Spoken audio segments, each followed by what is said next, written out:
Welcome to clue today news. ఈ రోజు MLA Kasireddy Narayana Reddy మాన్కుల మండల కేంద్రంలోని జై భీమ్ జై బాపు జై సంవిధాన్ కార్యక్రమంలో 38 మంది లబ్ధిదారులకు చెందిన 17 లక్షల రూపాయల విలువైన చెక్లను అందించారు. తదుపరి భూభారత చట్టంపై అవగాహన కార్యక్రమంలో పాల్గొన్నారు.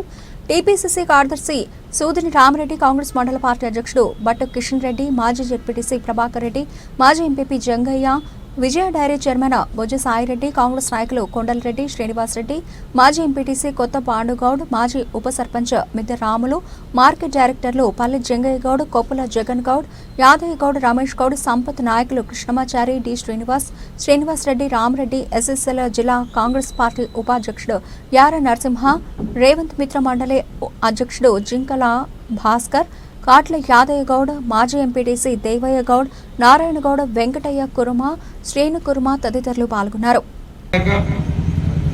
జై బాపు జై భీమ్ జై సంవిధానం గురించి చెప్పారు.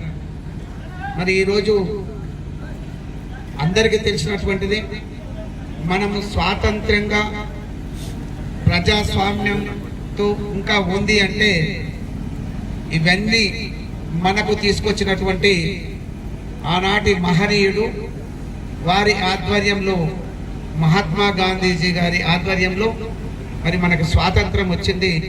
బ్రిటిషర్స్ను పంపించేస్తాం. గణతంత్ర రాజ్యంగా నిర్మించుకోవడానికి సాంఘిక ఆర్థిక రాజకీయ న్యాయాన్ని ఆలోచన భావ ప్రకటన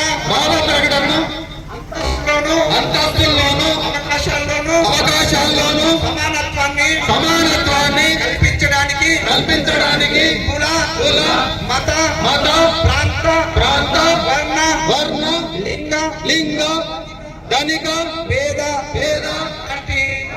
ఏ రకమైన భేదాలు లేకుండా అందరికీ సమాన హక్కులు బాధ్యతలు రాజ్యాంగం కల్పించింది. ఇటీవల పరిణామాలు రాజ్యాంగ స్ఫూర్తిని దెబ్బతీస్తూ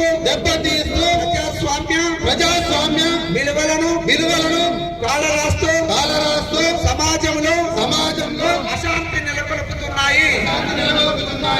విభేదాలు సృష్టిస్తూ రాజకీయ మనుగడ కోసం విద్వేషాలను రెచ్చగొడుతున్నాయి. ఇలాంటి తరుణంలో శాంతి అహింసలను మూల సూత్రాలుగా మనకు బోధించిన మహాత్ముడి స్ఫూర్తిగా మనుషులంతా ఒక్కటే అంటూ రాజ్యాంగంలో అందరికీ సమాన హక్కులు కల్పించిన డాక్టర్ బాబాసాహెబ్ అంబేద్కర్ ఆశయాలను అమలు చేస్తూ మన గొప్ప రాజ్యాంగాన్ని కాపాడుకోవడానికి చిత్తశుద్ధితో అంకిత భావంతో అహర్నిశలు కృషి చేస్తామని ప్రమాణం చేస్తూ